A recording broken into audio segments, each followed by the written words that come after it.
Bitcoin and crypto market इस वक्त high alert के ऊपर क्यों है? क्रिप्टो का डॉलर जिसको यूएसटीटी भी बोला जाता है वो इस वक्त क्यों डिफरेंट एक्सचेंज से डीलिस्ट हो रहा है? बाइनांस भी उसको डीलिस्ट करने जा रहा है। इसकी वजह से आपके पोर्टफोलियो के ऊपर, मेरे पोर्टफोलियो के ऊपर, फॉरेक्स मार्केट के ऊपर, गोल्ड के ऊपर एंड क्रिप्टो मार्केट इटसेल्फ के ऊपर क्या इम्पैक्ट हमें देखने को मिल सकता है।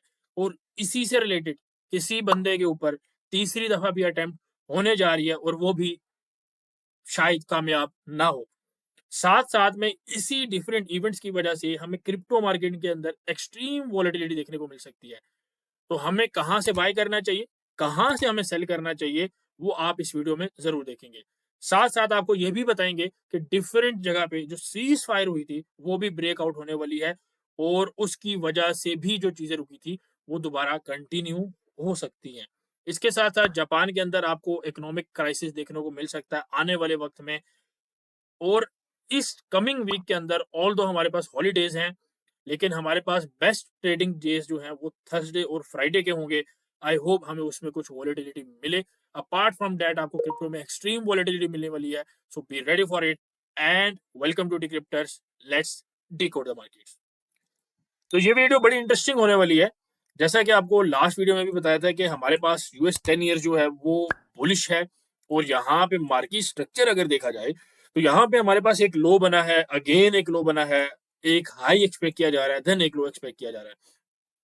इसी चीज को मैं थोड़ा जोड़ूंगा, कनेक्ट करूंगा। जो हमारे पास अगले महीने यानी कि अगले 15-20 दिन के अंदर एक इवेंट है, उसकी वजह से काफी इफेक्ट पड़ सकता है। कोड वर्ड के अंदर थोड़ा बात करूंगा बिकॉज हमें अलाउड नहीं है ज्यादा बोलने के लिए। तो आई होप सो बात आप समझ गए होंगे। और उसी इवेंट्स से काफी टैक्सेस जो हैं वो रिलेटेड हैं, जिसकी वजह से डॉलर के ऊपर काफी इफेक्ट पड़ सकता है। तो ये चीजें देखनी पड़ेंगी कि मनी फ्लो किस साइड के ऊपर जा रहा है। अभी के लिए रिटेल क्रिसमस स्पेंडिंग को अगर देखा जाए और बाकी कुछ फैक्टर्स को अगर देखा जाए तो हम ये एक्सपेक्ट कर सकते हैं कि मार्केट स्टिल थोड़ा सा बुलिश रहेंगी। यूएस 10 ईयर्स के ऊपर बॉन्ड मार्केट थोड़ा सा वॉलेटाइल स्टिल रहेगी। अगर डिक्सी की बात की जाए तो डिक्सी के अंदर भी हम एक अपवर्ड चैनल के अंदर है। This is not a bear flag, ना ये बुल फ्लैग है ना ये बेयर फ्लैग है। This is just a simple channel और इसी सिंपल चैनल की बेसिस के ऊपर हम अभी कुछ चीजें देखते हैं।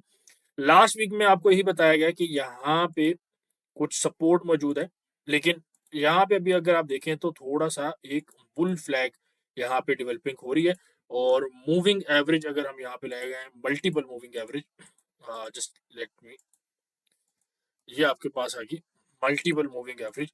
4 घंटे का चार्ट है। और उसके बाद अगर हम डेली में भी जाएं तो डेली के अंदर भी हमारे पास यहाँ पर एक अच्छी मूविंग एवरेज मौजूद है। ठीक है, ये मिड लाइन आ जाती है बुलिंजर बैंड की, विच इज ऑल्सो 20 का मूविंग एवरेज होता है।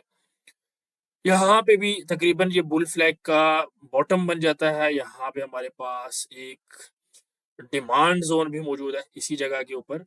और साथ में हमारे पास एक ट्रेंड लाइन का फेक ब्रेकआउट भी मौजूद है। तो सारे जो कनेक्शन है वो अच्छी तरह बैठते हैं, मिलते हैं। एनीवे 109.5 का स्टिल टारगेट इज मेंटेन। 107 से 107.5 एक अच्छा बाइंग एरिया हो सकता है। लेकिन इस वीक में हमें देखना पड़ेगा कि ओवरऑल स्मार्ट मनी जो है कम इन्वॉल्व रहेगा तो मार्केट में वॉलिटिलिटी कम रहेगी।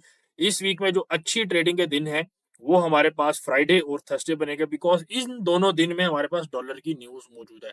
अब इसके अलावा किसी दिन ज्यादा मूवमेंट एक्सपेक्ट करना वो थोड़ा सा बेवकूफी होगी।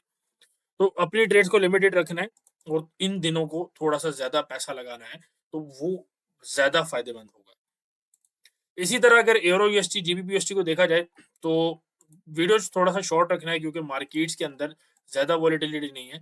ज्यादा वॉलेटिलिटी क्रिप्टो के अंदर होगी और उसके अंदर मैं आपको प्रॉपर अपडेट देता हूँ, गाइड करता हूँ। एरो यूएसटी आपके पास अगेन यहाँ पे देर आर पॉसिबिलिटीज कि हमारे पास इस तरीके की सिचुएशन बने और मार्केट हमारे पास और नीचे जाए। And this could be potential target. ठीक है, 1.03 1.025 के पोटेंशियल टारगेट हमें देखने को मिल सकते हैं।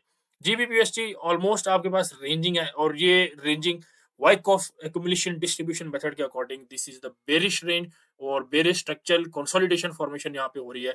इसके भी नीचे जाने के चांसेस 1.23 के एरिया तक जाने के चांसेस रहेंगे। बट ओवरऑल यूरो जो है वो थोड़ा-सा ज़्यादा वीक है। यूरो के जो पेयर्स हैं वो थोड़े से ज़्यादा वीक हैं एज़ कंपेयर टू जीबीपी के जो पेयर्स हैं या जीबीपी की आप बात अगर कर ली जाए।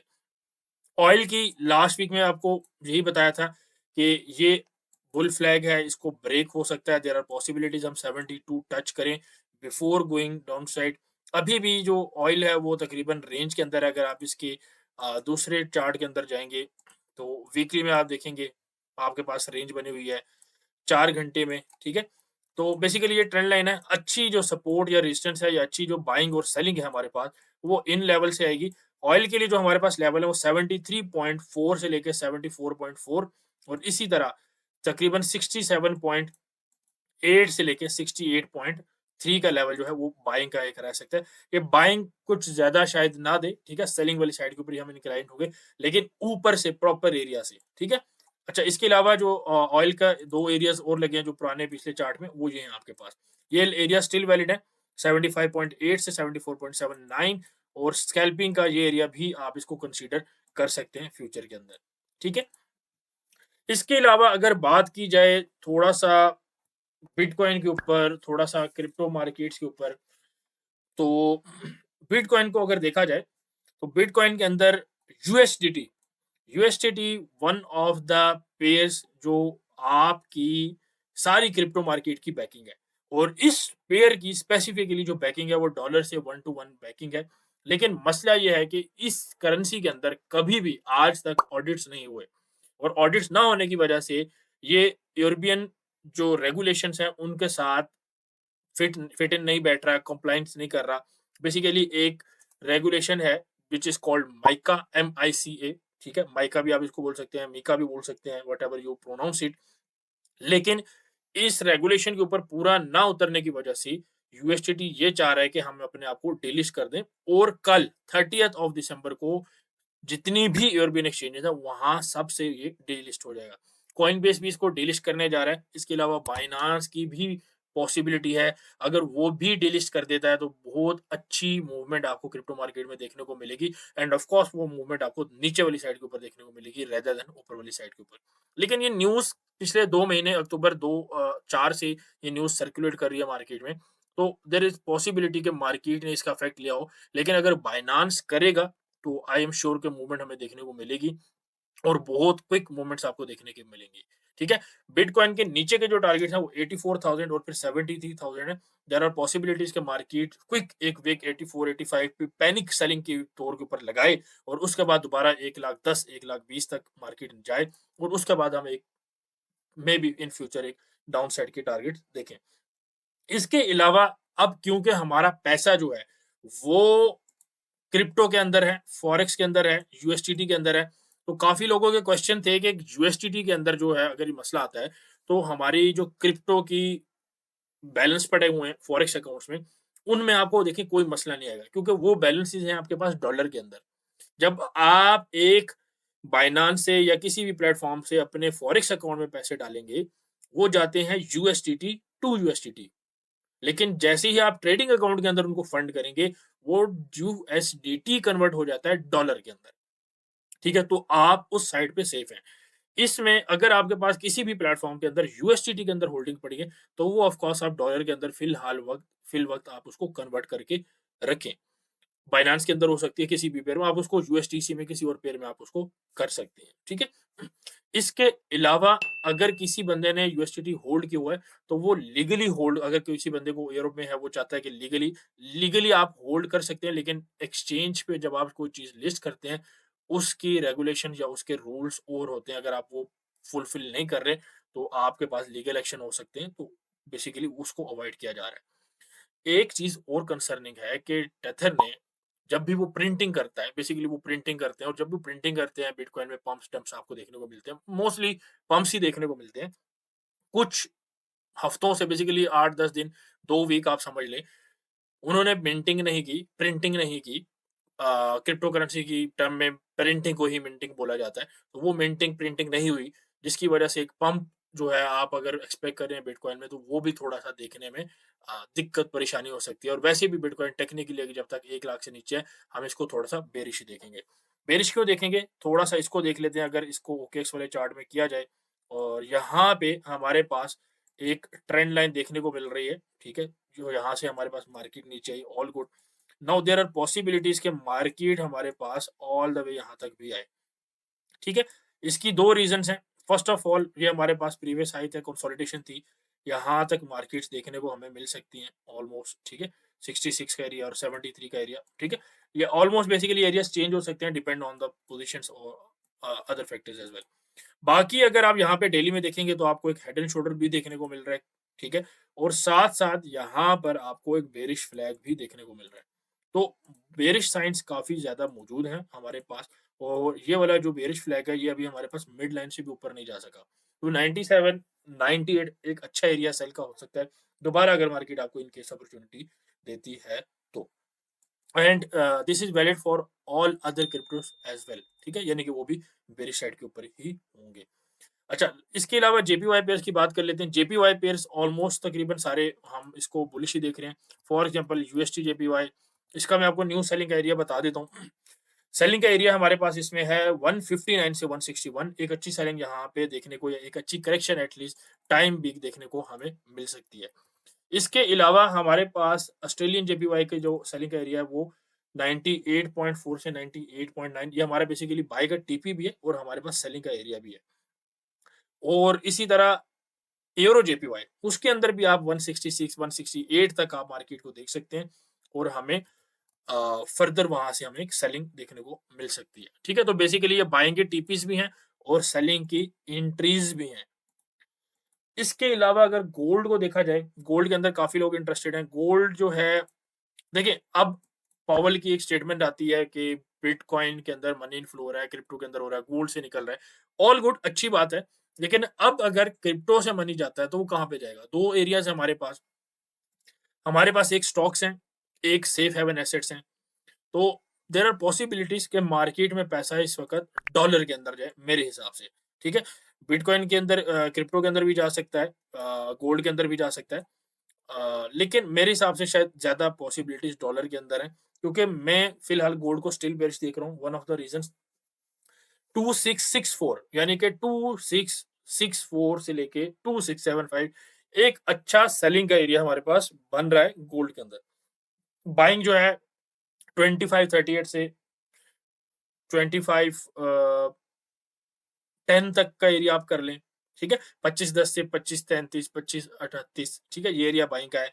इसके अलावा एक अच्छा सेलिंग एरिया तो नहीं, लेकिन एक मीडियम रिस्क का सेलिंग एरिया 25 26 तकरीबन से लेके 2638 से लेके 2644, यानी कि 26 40 से लेके 45 से लेके 38 का एरिया जो है, ये अच्छा एक सेलिंग हो रही है आपके पास। मीडियम रिस्क इंट्राडे के अंदर बन सकता है, ठीक है। दूसरा थोड़ा सा स्विंग टाइप है, वो आप उसको देख सकते हैं।